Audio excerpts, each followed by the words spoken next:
মনে প্রাণে আমার নিজের ছোট বোনের মতো ভালোবাসি, তার ব্যাপারে কোনো সময় আমার মনে কোনো খারাপ চিন্তা ভাবনা আসে নাই। আমি কি বোন হিসাবে তার সাথে কথা বলতেও দেখা করতে পারবো? এবার ইসলাম কি বলে? তার সাথে কথা বললে, দেখা করলে যদি গুনাহ হয়, তার প্রতিকার কি? দেখেন, যাকে আপনি বিবাহ করতে পারবেন, মানে আইনগতভাবে যাকে বিবাহ করতে কোনো অসুবিধা নাই, অর্থাৎ তিনি আপনার রক্ত সম্পর্কীয় কোনো নারী নন, আপনার বোন নন, আপনার মা নন, আপনার ফুফু নন, হ্যাঁ, এরকম কোনো নারী যদি হন, তাহলে সেক্ষেত্রে আপনি তাকে যতই বোনের মতো দেখেন, যতই মায়ের মতো দেখেন, ভদ্র মহিলা মূলত আপনার স্ত্রী হওয়ার মতো। অস্বীকার করার সুযোগ আছে? তাকে বিয়ে করতে চাইলে করা যাবে কি যাবে না? দেখেন, আল্লাহ রাব্বুল আলামিন পরপুরুষকে পরনারীর সাথে পর্দা মেনটেন করতে বলেছেন। কেন? এটাতেই নিরাপত্তা সামাজিক। সারা পৃথিবী যত পদ্ধতি অ্যাপ্লাই করে দেখবে, শতভাগ নিশ্চিত ফেলিওর হবে। বাংলাদেশের একেবারে প্রথম সারির একজন প্রকৌশলী, নাম বললে আপনারা সবাই চিনে যাবেন, টেলিভিশনে সারাদিন দেখেন, আমি নাম বলবো না, ভদ্রলোকের সাথে একটা টেলিভিশন প্রোগ্রাম শেষে আলাপচারিত হচ্ছে। উনি আমাকে বললেন, হুজুর আপনি কি জানেন আমেরিকার মতো দেশে কয়েক সেকেন্ডের জন্য যদি বিদ্যুৎ চলে যায় আর লিফটে থাকা মেয়েদের অবস্থা তখন কি হয়, কি পরিমাণ হ্যারাসমেন্টের শিকার হয়, আপনি কল্পনাও করতে পারবেন না। আমাদের দেশে মানুষকে আমরা খারাপ বলি, ওদের চাইতে এখনো এই সমস্ত ক্ষেত্রে আমরা যে কত ভালো আছি, সব ক্ষেত্রে না, এই সমস্ত ক্ষেত্রে এটা কল্পনাও করা যাবে না। এর জন্য এই ওয়াজ মাহফিলগুলো, মসজিদের মেম্বারগুলোর অবদান অনস্বীকার্য।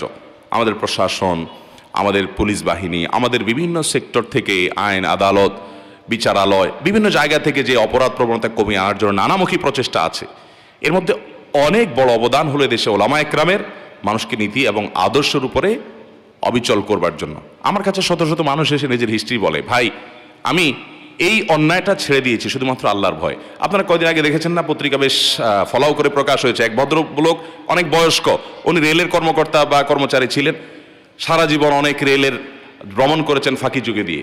আলেমুল আমাদের বক্তব্য শুনে আল্লাহর ভয়ে তিনি একটা পর্যায়ে এসে রেলওয়ে কার্ড অফিসে এসে তিনি অনেকগুলো টাকা জমা দিয়ে গেছেন, যে আমি এই টাকা, এই পরিমাণ টাকার ফাঁকি দিয়েছি রেলের, আমি সেটা জমা দিয়ে গেছি। বলেন, পৃথিবীর কোন সভ্যতা একটা মানুষের ভিতরে এই অনুশোচনা সৃষ্টি করতে পারবে আল্লাহর বিধান ছাড়া? আর কোনো পদ্ধতি নাই। অতএব পরিষ্কার কথা হলো, আল্লাহ যেটা হারাম করেন ওইটার বিকল্প কোনো পথ খোলা নেই। বলে যে পৃথিবীতে সবাই পুরুষরা সব ভদ্র হয়ে গেলে তো মহিলা নিরাপদ হয়ে যাবে, যে না, হবে না। পৃথিবীতে সব পুরুষদেরকে আপনি ভদ্র করতে পারবেন না।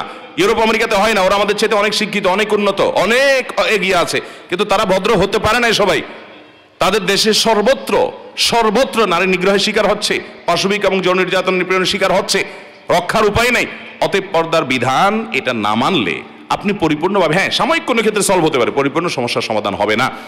এই জন্য যেই ভদ্র মহিলাকে আপনার সাথে বিবাহ বন্ধনে আবদ্ধ ইসলাম জায়েজ করেছে, তাকে আপনি যতই বলেন আমার বোনের মতো, আদতে তিনি আপনার স্ত্রী হওয়ার উপযুক্ত। বিধায় হতে পারে, আমি আপনাকে বিশ্বাস করি, অবিশ্বাস করি না যে হ্যাঁ আপনার মনে কোনো বাজে চিন্তা নেই, কিন্তু বাজে চিন্তা আসতে সময় লাগবে না। ইসলাম এটাকে নিষেধ করেছে, আপনি তার সাথে রিলেশন করবেন না, হয় বিয়ে করে ফেলবেন যদি বিবাহ করার মতো হয়, আর না হলে রাখবেন না। হ্যাঁ, এজ এ মানুষ তাকে ভালো লাগে, তার উপকার করতে চান, তো এটার জন্য বেপর দেওয়ার দরকার নেই। তো আপনি ওদের মধ্যে হেল্প করেন, সাহায্য করেন, অসুবিধা কোথায়? একজন অভাবী নারী, তাকে হেল্প করবেন, সমস্যাটা কোথায়? আমরা আমাদের আসুন্নাহ ফাউন্ডেশন থেকে শত হাজার মানুষকে সারা দেশে আমরা সেবাদিক কাজ করি। কই 10,000 কম্বল বিতরণ করে ফেলেছি গত 1 মাসে, আলহামদুলিল্লাহ। কই আমরা তো কোনো নারীর সাথে পার্সোনাল ভাবে বোন বলার দরকার হয় নাই তাকে হেল্প করার জন্য। বিধায় কোনো নারীকে যদি আপনি ব্যক্তিগতভাবে হেল্প করতে হয়, বোন বলার দরকার নাই। যে নারীকে আপনার বোনের মতো মনে হয়, পবিত্র মন, আপনার মনে কোনো বাজে চিন্তা আসছে না, আমি রেসপেক্ট করি, আপনাকে বিশ্বাস করি, কিন্তু কখন যে আপনার মনে আসবে সেটার কোনো ঠিক ঠিকানা। এই জন্য ইসলাম বলেছে আপনাকে আগে থেকে সাবধান হতে হবে, এর কোনো বিকল্প।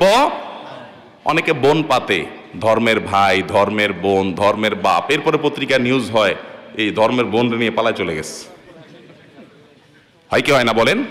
বিধায় এগুলো করা জায়েজ নাই। ইসলাম মানার ভিতরে কল্যাণ আছে, এটা না মানার ভিতরে অকল্যাণ আছে, আমাদের বুঝে আসুক বা না আসুক। আল্লাহ তাআলা আমাদেরকে পরিপূর্ণভাবে ভালো মুসলমান হওয়ার তৌফিক দান করুন।